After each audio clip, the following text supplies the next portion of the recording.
Hey, you're checking out this year's top 10 most downloaded episodes, and coming in at number 2 was Alex Chausovsky. And we were talking all about using data to inform your strategy. How do you do effective market research? And it's why this episode was downloaded so many times throughout the course of the year. Hey, enjoy this episode and stay tuned for tomorrow's episode, our number 1 most downloaded episode on the year. Enjoy. I'll see you soon. Hey, are you ready to grow your business? You have checked out the number 1 resource for business leaders, entrepreneurs, startup founders, and managers. And we're going to teach you how to grow and scale your business with real actionable steps. There's no fluff in this podcast. It's just good advice. Check out this episode. If you're a first-time listener, make sure you subscribe to the podcast. And if you enjoy this episode, leave us a 5-star review. Today's episode is with Alex Chausovsky. He's a market researcher and analyst who's worked and advised companies throughout the US, Europe, Brazil, China, and Japan for the last 15 years. He's been featured on all sorts of things like NPR, BBC, and the Wall Street Journal for his acumen in understanding how to navigate your business and make strategic decisions based on what the market is telling us. So often it feels like it's so hard to know where to take your business tomorrow or the week after, or even next month. Alex is so gifted at understanding how to navigate the strategy of your business, and he's bringing you some good advice today. Stay tuned. Here comes your good advice.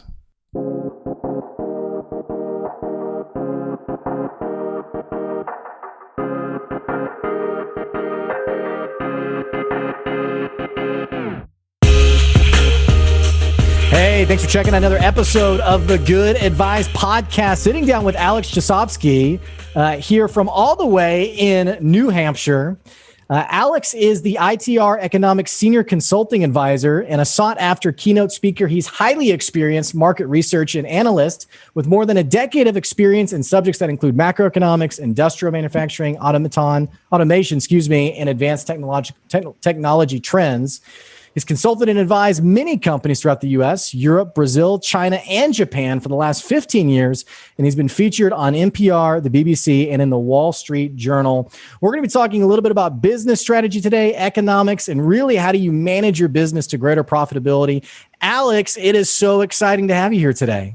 Thanks for having me, Blake. It's a pleasure to be here.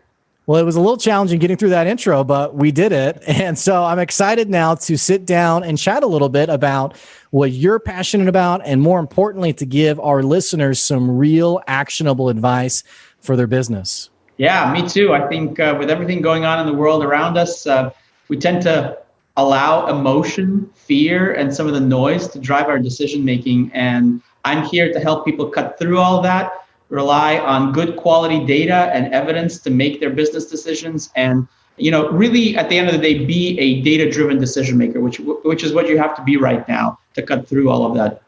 So there's a couple of different directions I'd love to go with that. First of all, I love the whole concept of data-driven decision making. What I've noticed is that people are, for the most part, ineffective in knowing how to navigate data. So like a really great example of this was I was talking to a company that they were pointing out how their social media really grew after this one big moment in their business. And I asked for evidence of this, and they pointed to this chart that showed like followers, people check, the hits on their website. Well, what they didn't realize was it was part of this naturally increasing line that it really didn't show anything had changed. It was kind of just growing on its own. But in their mind, hey, the number at the end of this week was higher than the number last week. So what we did must have worked. What's been your experience with people who maybe they have data, but they're really not sure how to navigate it, or worse, they're using it to their own detriment, maybe developing strategy in a way that's really not grounded in reality? What does that look like in your experience?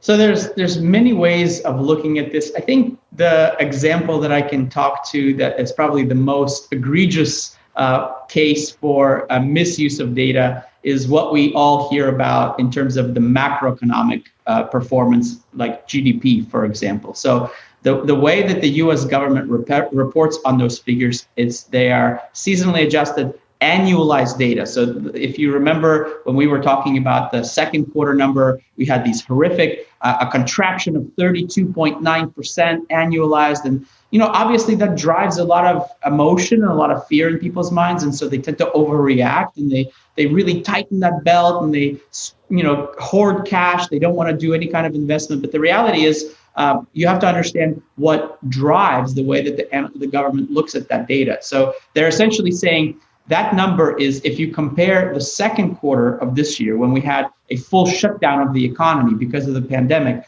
to the performance during the first quarter, and then imagine, if you will, that all 4 quarters of the year were exactly the same, right? So it's this annualized notion. The same can be seen in the third quarter number, which showed a 33% improvement. But again, it's all in how you interpret it. I think the way that business decision makers really need to think about it, in particular as they look towards the future and the plans that they're making for 2021 and beyond, is, they love to assign letter shapes to the recovery, right? V-shaped, U-shaped, W-shaped, K-shaped, whatever you want to talk about.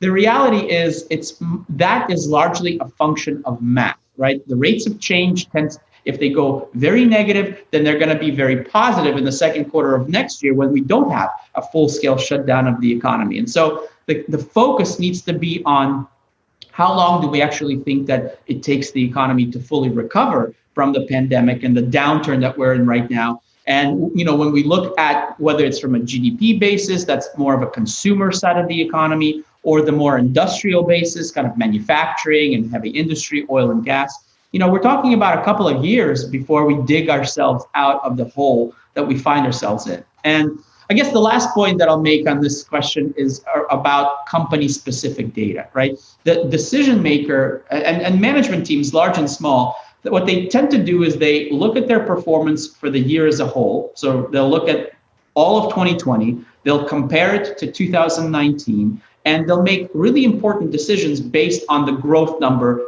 on that one calculation. So they're going to see a minus, let's call it 5, minus 10, minus 15% number. And they're going to say, well, we have to, hold our horses. We have to tighten that belt. We cannot invest right now. But the reality is you've got to look at that performance continuously, because it signifies changes in your own company's business cycle. So yeah, your business is clearly down right now. But our expectation at ITR Economics is that you're going to be seeing a low point in that cycle in the first quarter of 2021. And then the rest of next year is actually going to be marked by a rising business cycle trend. So as you approach that low point, you've got to have this buy low, sell high mentality, right? So now is actually one of the best times to be thinking about, how do I position my business to capitalize on that growth that we're going to see in 2021? What kind of people do I need? What kind of capacity planning do I need to be having? Is there an opportunity for some M&A type of activity, to buy distressed companies at the low point? So looking at things once a year or once every 6 months is just not enough. In order to be a true data-driven decision maker, you've got to have a practice, a habit of somebody in your organization tracking your performance, plotting your rates of change, identifying where you are in your own cycle, and then making corresponding business decisions on that information. And we've got great tools on our website. If you go to itreconomics.com/methodology, you can learn how to do all of that. Track your rates of change, plot them to identify business cycle phases, identify leading indicators that can have a good degree of accuracy in predicting what you will face down the road, and then implement that into your decision-making process. So sorry for the unloading of information there, but there's a lot to be said for using the right data and in the right way that really makes a huge difference from a quality and a timing of decision-making perspective. Well, something I really appreciate you mentioning, excuse me, something I really appreciate you mentioning is this whole concept of avoiding the FUD of the economy, the fear, uncertainty, and doubt. I remember when the pandemic first started, I had a guy who he mentioned that he had just told his sales team to stop selling. He said, no one's going to be buying right now. Just stop selling. Let's put our efforts in something else. And I thought, what a detrimental decision for your business that's totally grounded in fear, uncertainty, and doubt. Right. Something that you mentioned I think is really wise is recognizing this whole sense of, how do you be wise in the moment based on whatever circumstances are present in the economy, but also be proactive for that upswing that's coming. It feels like right now is a really great time for businesses to evaluate their business models. I know many businesses are evaluating the digital side of their business and thinking about, what does my digital presence look like? It's been interesting even to see, healthcare shift a little bit, where now you can talk to your doctor. I had a doctor's appointment via Zoom with my doctor, and it's kind of a strange new world. Yeah. But it feels like businesses who they have an appetite for innovation, for forward thinking, for trying to being willing to change how they've always done it and be open-minded to a new business model. It feels like those are the businesses that are really going to see some incredible growth as we go into 2021, versus the businesses who right now, as you mentioned, they're hunkered down, they've tightened the belt, they're panicked, they're thinking we can't spend any money. And maybe they've even, I don't know how much you guys are seeing this, but maybe they've even reduced pay of their employees. They've cut back on spending, and they might even see a loss of talent going into 2021 when some jobs start to hire again and bring on people again. And people start thinking, well, I don't want to work here anymore. I'm going to go work over there because they gave a bonus to their people or what have you. Right. So there's a lot I feel like to unpack there in terms of how businesses can be proactive and can reap the benefits of some real opportunities right now. Yeah, I think you hit it right on the head. So two perspectives that I wanted to share here. I think one of the most consistent conversations I have with our clientele, especially the companies that we advise on a direct one-on-one basis, is they talk about the regret that they have when they think about the opportunities that were available to them back during the 08-09 Great Recession, especially at that low point in 2009 when everybody else was running for the hills and not doing more to invest for the future growth of their business. Because now, with hindsight being 2020, of course, we know that the next decade was a phenomenal growth story. We had the US economy essentially increase by a quarter over that 10-year period, which, considering we're already by far the largest economy in the world, is a phenomenal performance. So my advice to companies right now is, don't have regret when you look at this opportunity, right? Be bold. Think about it strategically. It's not all going to be working for you, but you've got to think about how to capitalize on the opportunities that are available to you in order to then profit from that down the road. I think that on the employment side, the critical component that companies sometimes lose track of is that their employees are by far their most valuable resource. Companies that thrive are doing so because of who they have on hand. Companies that fail also do so because largely of their people. And so when you think about the news media, and particularly the information that's propagated online about these horrific unemployment numbers, again, you've got to dig deeper. Yes, there are millions of people unemployed right now that were not there prior to the pandemic setting in. Right now, we think that number is somewhere between 6 and 7 million based on the data that we're tracking. But the vast majority of those people are concentrated in 3 key areas, and that's leisure, hospitality, and travel. It is restaurants, and it is the retail sector, the physical retail space. So when you think about, as a manufacturing company or as a construction company or as a distributor, you're not facing those kind of declines in the job market. You're still extremely competitive. You've got to be out there looking for talent. You've got to be implementing strategies to retain the people that you have, because the competition is fierce. They're out there trying to pilfer your top talent all the time. I can tell from personal experience that good companies have not stopped hiring during this pandemic. And so you've got to have that emphasis on an eye on the current headwinds for sure, right? And understanding that some flexibility in certain cases may be needed for you to ask your employees, well, perhaps we can come to an arrangement that will help us deal with the challenges of today. But certainly, in my opinion, that does not include laying off your talented staff and making sure that you have the capability to come back, because at the end of the day, you got to be in it to win it. When the economy comes roaring back, we think that happens in the second half of next year. Now, how does a business owner sort of retrain their mind to, because really ultimately you're pushing a little bit onto some of these perceptions that people naturally have. So a great example of this would be the business owner who just as they go into the pandemic or as they navigate the pandemic, they're thinking, I need to cut pay, I need to pull back on maybe employee benefits, all these different things. And in their mind, it feels right down to their core DNA. And to hear someone like yourself say, really invest in your people, really take care of your people, understand that you're top talent, that they're looking at other opportunities, they're even maybe being contacted by your competition. How does a business owner have the self-awareness to challenge maybe what is entrenched beliefs they've always had, maybe challenge, not even employee related, but maybe the way they've approached risk in business, to be more open to risk, to be more proactive with risk? How does someone change and evolve their thinking so that they can be more successful, especially in circumstances like the ones we're facing today?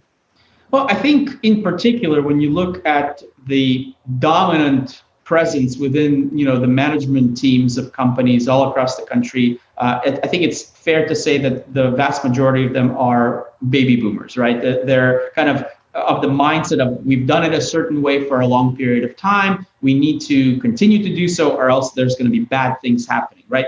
And I think when it comes to the labor market, this is particularly evident related to the fact that the millennial generation, which is now the biggest part of the job market, has asked for a long time not to be gauged or assessed in terms of butts and seats mentality, right? It's not an 8 to 4 workday. It's give me the flexibility that I need and I will deliver. I will produce for you. Just let me do it on my terms, right? So a lot of these business owners heading into the pandemic were very hesitant to employ a flexible work approach, let people work from their homes several days out of the week. And what we've seen as a result of the pandemic that I think is causing a lot of opinions to change on the subject is that we have not seen any decline in productivity, despite the fact that most people are now working remotely. And so you're starting to see these opinions that have stood for decades now try to evolve. And with that comes this realization that, well, if I was wrong about that, maybe I'm wrong about some of the other assumptions that I've made.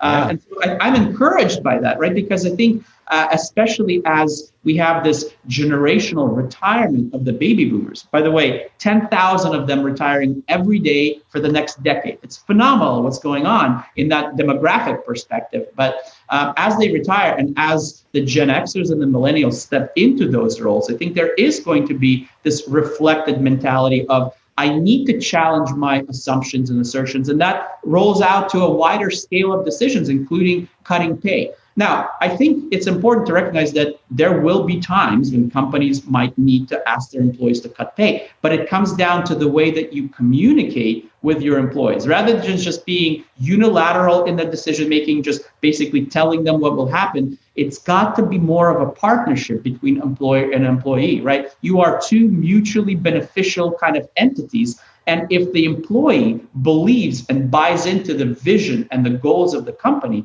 they're much more likely to be willing to go along with something like a temporary pay cut because they recognize that the company's really hurting right now. At the same time, you got to be fair. And when the business starts to do better, you got to reward those employees, right? So it's a two-way flow, but you've got to be open and honest. You got to have those conversations. As an employer, you've got to be willing to listen to your people, but you also have to remember that it is your responsibility to communicate to them very clearly what your needs are so that they can help you get to where you want to be as a business. If you have that type of dynamic in a company, then I think it sets the business up for a lot of future success.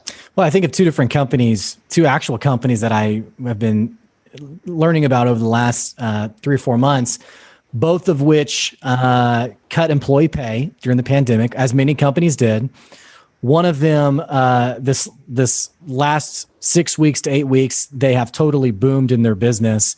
And not only have they returned employee pay to its previous pandemic levels, but they actually went and back paid the lost funds from the first couple of months that the pandemic hit, which I thought was pretty admirable. Yeah, that's awesome. The other company cut pay despite the fact that they just reported record-breaking profits for their business. And so if I'm an employee, if I'm a top talent in that business, Now suddenly, I think people sometimes they chalk it up to millennials, and millennials are just so hard to work with, and there's all these different things that are ascribed to millennials. But I think any average person recognizes the disconnect with that of why has my pay been cut, and yet you're reporting record-breaking profits.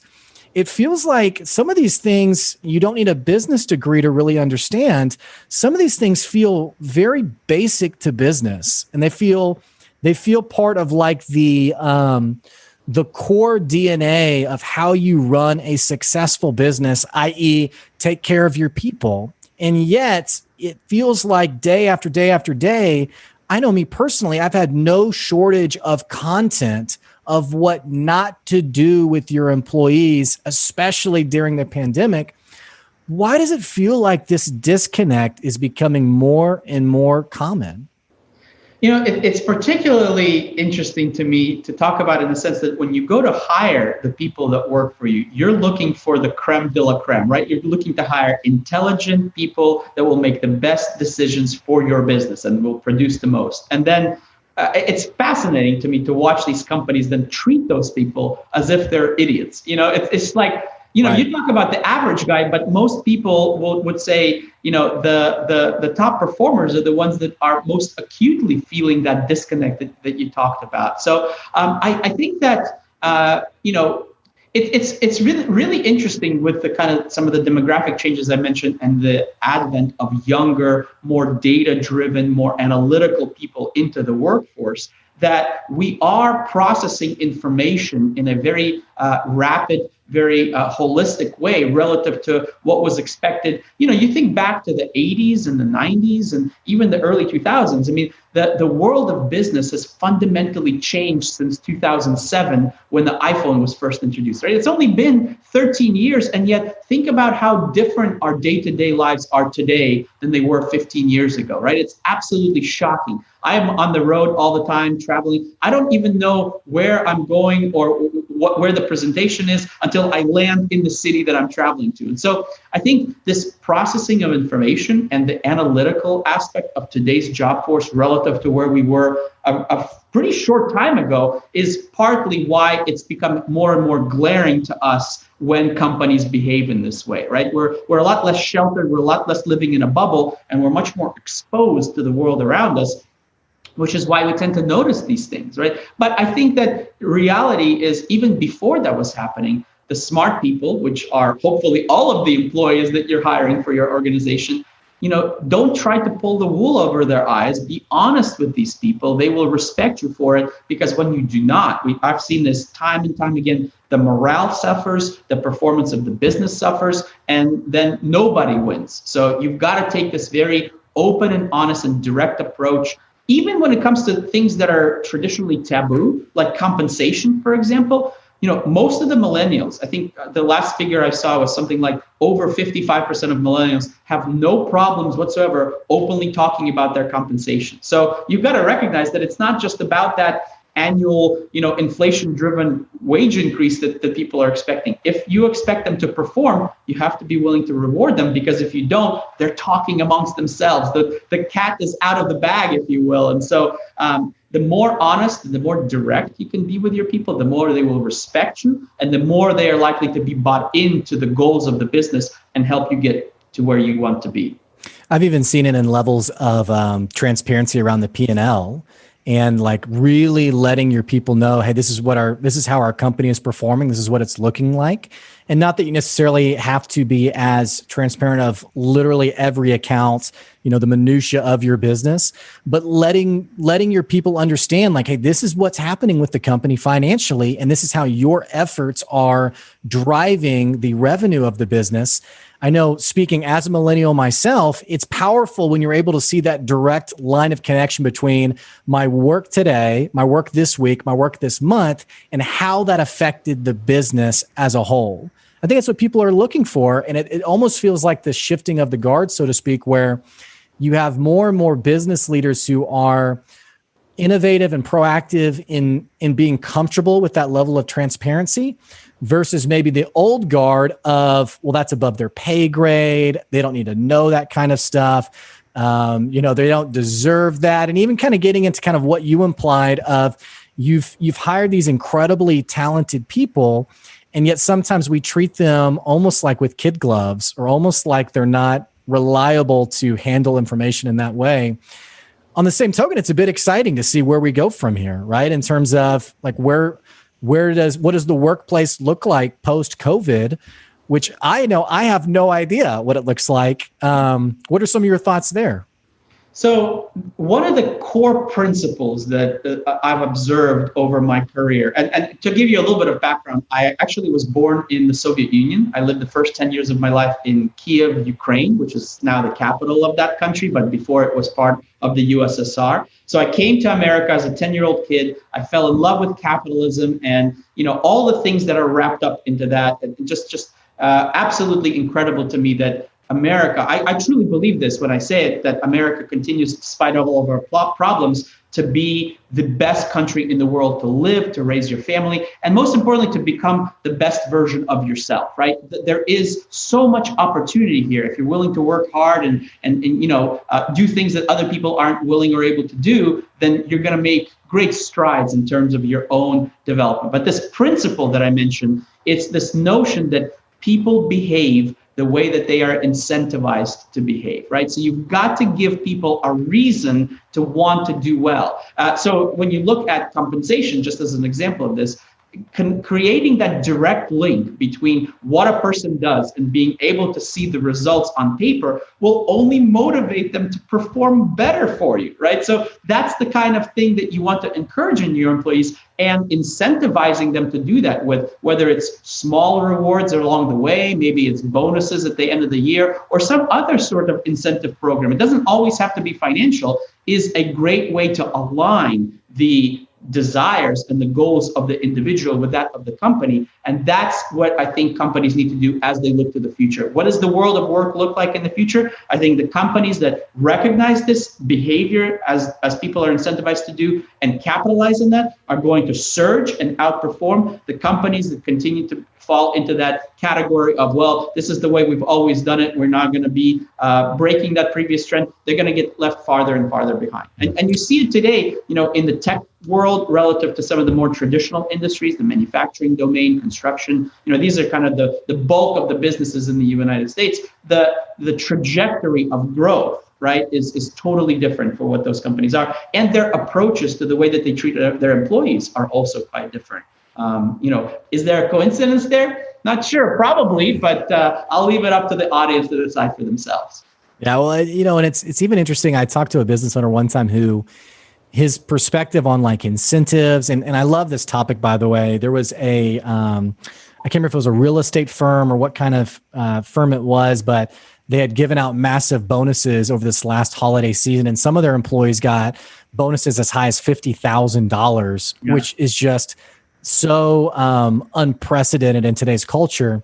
But I had a boss one time who I was speaking to on this topic, and he said, my employees, they should already be giving 110%, regardless of if there's incentives or not. Like they should already be like they've agreed to work for me, they've agreed to do their best, and if they're a person of character, they will then go out and do the best that they can because that's what they've signed up for. And it was sort of like this there shouldn't be a reason to have to incentivize behavior because they should already be doing that for me.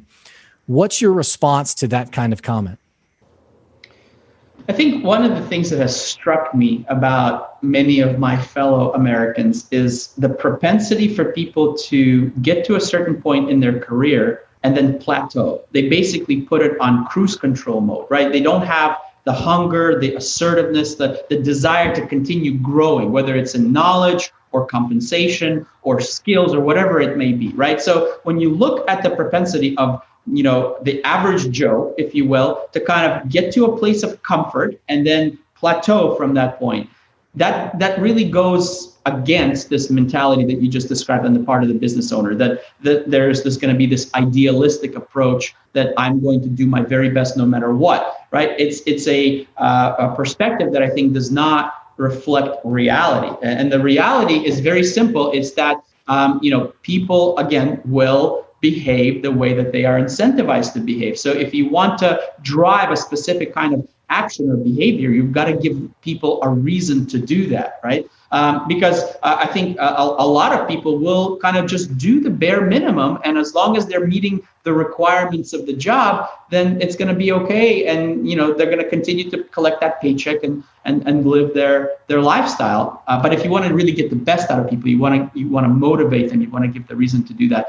A little side story. So my very first job when I was 14, I got a job at McDonald's. I may or may not have misled the corporation at the time. There was no computers back then, so it was harder to check all of that. But long story short, got myself a job at McDonald's. I remember I worked up the chain. I started as the lobby cleaning guy, mopping floors, then got to go on the grill and flip burgers, and eventually culminated in the pinnacle of the youth McDonald's career, which is front register, right? So this one particular Saturday really stands out to me in the sense that it was a franchise-owned operation, and the owner, when we opened up the store, or I should say the manager, collected the team and he said, we've got a big day today. The franchise owner's coming in. We got to be at the top of our game. So I really need you to do your absolute best, right? So we got fired up. We got pumped up.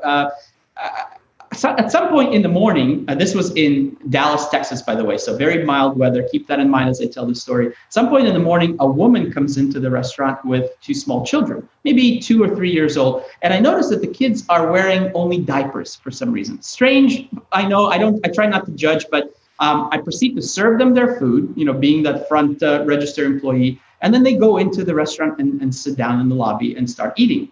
As soon as they walk away from my counter, the manager steps up to me. He says, Alex, you have to go out there and you have to ask them to leave. That's a health code violation. We cannot have children in diapers inside a restaurant setting. So I walked over. I was very polite. I said, I'm sorry, ma'am. We're not allowed to have children just in diapers in the restaurant. I have a great idea. We have a really nice outdoor playground area that you can go and enjoy your food and the kids can run around and it won't be an issue. So she was obviously put out, but eventually acquiesced and went out to the playground area. I went back to work. About 15 to 20 minutes later, another patron of the restaurant comes up to me. He says, you have a situation on the playground that you really need to address right away. So I walk outside, and to my horror, I discovered that after they were done eating their food, the kids went crawling through the tubing of the playscape. At some point, they proceeded to take their diapers off and, let's just say, mess up the place in the worst possible way imaginable, right? So I'm like in shock. I go back inside. I tell my manager, here's the situation. Like, I don't really know what you want me to do about it. So he once again collects the team. He says, we have this really bad situation. The franchise owner is expected like imminently. So we need to address it right away. We can't have him coming in to this mess. And as this is, if you think back, this is 1994. The minimum wage is $3.25 an hour. And so I look around and like the looks on people's faces are like, I make $3 an hour. I am not crawling through a tube of plastic, pipes, cleaning up crap, right? It's not going to happen. And the manager, you can see his face just visibly just sink. He's an older gentleman, so he cannot do the work himself. And I'm standing there thinking two things. Number one, this is kind of my fault since I suggested that they go out to the playground in the first place. But the most important part is I'm thinking, this is a real opportunity for me to separate myself from the rest of the individuals. So I said, Adrian, this is the manager's name. I said, Adrian, don't worry about it. I'll go take care of it for you. So I put on rubber gloves, elbow length gloves. I took a bucket and a sponge, and I spent the next half an hour crawling through that tunnel and cleaning up all the mess. And when I was done, I came inside and said, it's all taken care of. Don't worry. And he was just so relieved. He said, I really appreciate it. Thank you so much. And at that point, just kind of business back to usual. I went back to the register. I finished out my shift. At some point, the manager came or the owner came in. They had a meeting in the back. But I was getting ready to clock out for the day. And the manager calls me into his office. And I'm thinking, oh, no, here it comes. I'm probably going to get fired. He says, Alex, when I told the franchise owner what you did, that you volunteered to go out there and clean up this mess, he immediately promoted you to assistant manager. And with that comes a raise from $3.25 an hour to $650 an hour. So, understand, I'm 14 years old, right? I'm a manager at 14 years old. I'm now making double the money that I was making before. And the best part of this whole thing is, as a manager, I got the ability to give out free food. The reason why that's important is because the McDonald's was right next to my high school. And so in an instant, I went from being a nobody to being the most popular kid in school because I could give out free McDonald's. So it was just a win across the board. And it really talks about, this notion that people behave the way that they are incentivized to. I saw a real opportunity to break out, to separate myself from the rest of the peers, to really stand out in the eyes of management. I took that opportunity. They have to recognize that that is the reality of the world that we live in. And those people that don't are really going to be left behind. Well, and you think about this, there's two key parts of the story. One, there is talent in your business who's going to go the extra mile, and whatever mess there is, they're going to be willing to clean it up. The other part of this equation, though, is as a boss, as a leader, what have you, appropriately recognizing your people. And I think that's what your manager and your franchise owner did really well. We've sort of lost our sense of how to reward the behaviors we really want repeated. I put out an article last week, and I'm not going to mention them by name, but a national company who did an internal competition, and the way they rewarded their employees was the reward is more hours during Black Friday. And it wasn't less hours, wasn't you get the time, you get days off. It was you get to work more during Black Friday's week. And so naturally there was a massive backlash against them. Employees internally were like, why am I working here to get rewarded with more shifts? That sort of disconnect, it feels like, is more and more common. But like I mentioned, the story that you just told, if people listening can really grapple onto this concept of rewarding your people, I think we'd all be much better for it. One last question for the day. Alex, you've been an incredible guest. We've talked a lot about sort of the long-term strategic thinking that people have to have in terms of their own staff, in terms of their own talent, but also positioning themselves well for future growth of their company. Many of my listeners are young business owners, not literally age-wise young, but maybe they're in that first 5 years of growing their business. And it's hard to move past the day-to-day of whatever fires are happening today, whatever challenges are happening this week, and really think about the business as an entity. It's sort of that old expression of working in your business, working versus working on your business. Do you have any advice for maybe the younger business owners on how they can still manage things on a day-to-day basis, but also transition their thinking to positioning their business for long-term growth? What advice do you have there? Yeah, I mean, it has to be this recognition that they're not going to be able to get to everything. And so they've got to delegate some of these responsibilities. Again, they have smart people working for them. Assign someone on your team to track your own performance month after month, to report to you what business cycle phase you're in, what your rates of change are doing, what the leading indicators are saying. And together you can have a conversation. What are we doing based on this valuable information that we're collecting? But it requires a prioritization of that as one of the top things that you need to do, which kind of coincides with that data-driven decision-making approach that I mentioned earlier. And it also requires you to realize that you don't have to do it yourself. You've got people that are much more geared towards tracking the numbers, data analytics. I mean, I think that's becoming much, much more imperative for companies to succeed, because relative to an enlightened company, let's say, right, a business in the same industry as you are in that is using this insight, what they're going to be doing is they're actually going to be looking a half a business cycle ahead, and they're always going to be beating you on both the upside and the downside. So you're going to be ceding market share to a company like that. You're going to be losing clientele to a company like that.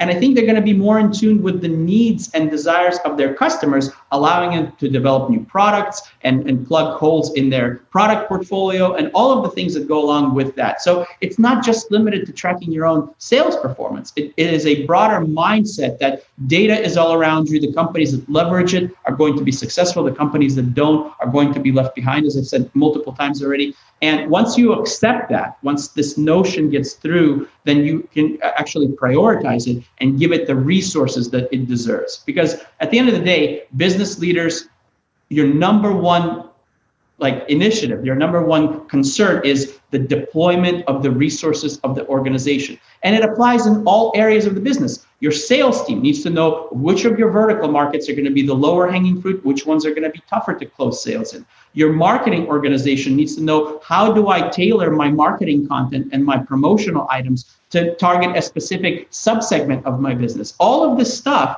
is driven by data, and you've got to understand that if you're not doing it, somebody else is, and they're leaving you in the dust. Wow. Great challenge and great advice for our listeners today. Alex, what can my listeners do to follow you, to learn more about you, and specifically any offerings that you have currently? I'd love to give you the floor just to share what's going on for you guys specifically. Yeah, we make it a habit of trying to help business decision makers make better quality and better time decisions. So we've got a lot of great content on our website. Check out itreconomics.com. If you want to know more about tracking your own data, go to itreconomics.com/methodology. We've got great tutorials, white papers, free content on there that will teach you how to be that data-driven decision maker. Certainly follow us on the various social media channels. ITR Economics is on Facebook, we're on Twitter, we're on Instagram. I have a personal Twitter profile at Chausovsky. So I know complicated spelling, but I'm sure it'll be in the title of this podcast. So follow us, understand things are changing so rapidly on the ground right now. You need a source of information that is apolitical, emotionless, and much more driven by data. That's what we're here to do. We have great products. The Trends Report is our cornerstone publication. It comes out every month. It's got an executive summary to kind of wrap things up for what's going on in the economy. We've got 3-year forecasts for about 40 different vertical markets, including construction series, manufacturing series, financial series. And if you want a presentation, then certainly we're here to help you with that as well. So reach out to us and let's have that discussion. We'll see how we can help your business. Alex, thanks so much for being on the podcast today. You were a terrific guest. Thank you. Thanks for having me, Blake. Alex Chausovsky on the podcast today. Make sure you check out their website, ITR Economics. It's itreconomics.com. You can also check out their methodology page /methodology on that same web address. I'll be sure to put down in the episode notes below those links, as well as how you can follow Alex specifically.